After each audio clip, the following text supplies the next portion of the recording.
কোরবানির পশু জবাইয়ে রাজধানীতে ঢাকা সিটি কর্পোরেশন জায়গা নির্দিষ্ট করে দেওয়ার পর এ পথেই হাঁটছে বেশ কটি city corporation. Rajshahi city corporation জানিয়েছে কোরবানি দেয়া যাবে ১৫০টি স্থানে। নারায়ণগঞ্জে ১৪৫টি, বরিশালে ১০০টি, সিলেটে ২৭টি, রংপুরে ৬৩টি, খুলনায় ৪৩টি জায়গা ঠিক করে দিয়েছে নগর কর্তৃপক্ষ। প্রথমবারের মতো জায়গা নির্ধারণ আর এ কাজে নগরবাসীকে উদ্বুদ্ধ করার দিকেই নজর বেশি কর্তৃপক্ষের।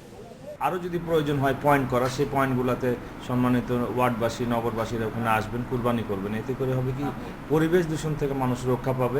বর্জ্য অপসারণে জনসচেতনতা বাড়াতে কুমিল্লায় মসজিদে মসজিদে চলছে প্রচার। পোস্টার ও লিফলেট বিতরণ করছে জনপ্রতিনিধিরা। জবাইয়ের পর দ্রুত সময়ের মধ্যে বর্জ্য অপসারণের দিকটিও গুরুত্ব পাচ্ছে। এজন্য ১১টি দল করেছে সিলেট সিটি কর্পোরেশন।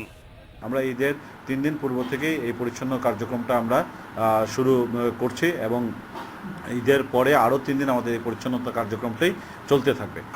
রংপুরে বর্জ্য অপসারণের কাজ করবে ২৫০ কর্মী। তবে গত কয়েক বছর ধরেই ঈদের আগে এরকম ঘোষণা দিয়েও বাস্তবায়ন করতে না পারায় সংশয় থেকে যাচ্ছে নগরবাসীর মধ্যে।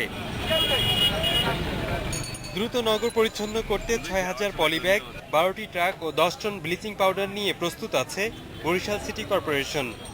১০০ জায়গায় গরু জবাই হবে এবং সেইখান থেকে গরুর মাংস নেওয়ার জন্য আমরা ব্যাগ সরবরাহ করব এবং সেখানে যে বর্জ্য থাকবে বর্জ্যগুলো অপসারণের জন্য আমরা সেখানে আমাদের কর্মীও নিয়োজিত থাকবে।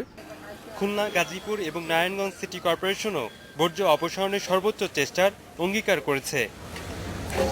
রাকিব খান, ইন্ডিপেন্ডেন্ট নিউজ।